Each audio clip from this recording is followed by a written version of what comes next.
கும்பராசி அன்பர்களே, இன்றைய தினம் உங்களது வாழ்க்கையை அடுத்த கட்டத்திற்கு கொண்டு செல்லக்கூடிய சில பலன்கள் இருக்குங்க. நீங்கள் இந்த வீடியோ முழுமையாக பாருங்கள். பண வரவுகள் கைக்கு வரதில் இருக்கக்கூடிய தடையெல்லாம் விலகக்கூடிய அதிர்ஷ்டம் இன்றைய தினம் இருக்குங்க. வியாழக்கிழமை இருக்குது. உங்களது பேச்சில் உங்களது அனுபவம் வெளிப்படுறதுனால அதை பார்த்து உங்களுக்கு நிறைய ரசிகர் பட்டாளம் உருவாகக்கூடிய வாய்ப்பில் இருக்குங்க. நல்ல மதிப்பு, கல்வி சம்பந்தமான பணியில் உள்ள அன்பர்களுக்கெல்லாம் இன்றைய தினம் ஏற்படும். புதிய புதிய யோசனைகள், வீடு மாற்றுறது குறித்து இன்றைய தினம் உங்களுக்கு உண்டாகக்கூடிய வாய்ப்பில் இருக்குங்க. உங்களுடைய பர்சனல் தனிப்பட்ட விஷயங்களில் அலட்சியம் காட்ட வேண்டாம். அது கொஞ்சம் நீங்கள் முன்னுரிமை கொடுத்து செயல்படுங்கள். உங்களது சொந்த ஊருக்கு போகணுங்கிற யோசனைக்கெல்லாம் இன்றைக்கி நல்ல வாய்ப்புகள் உங்களுக்கு சாதகமாக கிடைக்கும். வியாபாரத்தில் இருக்கக்கூடிய பகைமை எல்லாம் விலகக்கூடிய ஒரு நாள்.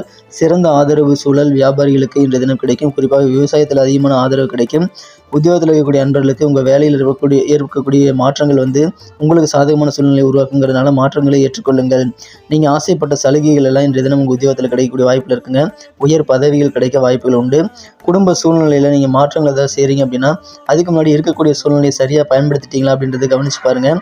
உங்கள் குழந்தைகள் மூலமாக உங்களுக்கு சந்தோஷம் உண்டு. அதே மாதிரி உங்கள் குழந்தைகளுக்காக வேண்டியது நீங்கள் செய்து கொடுத்து நல்ல மகிழ்ச்சி நீங்கள் பெற முடியும். குழந்தைகளுக்கு உங்கள் மூலமாக அதிகமான பெனிஃபிட் கிடைக்கக்கூடிய யோகம் இருக்குங்க.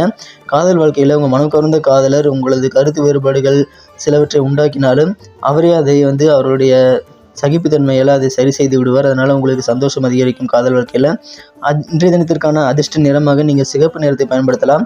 அதிர்ஷ்ட எண்ணாக 1ஆம் நம்பரை பயன்படுத்துங்கள்.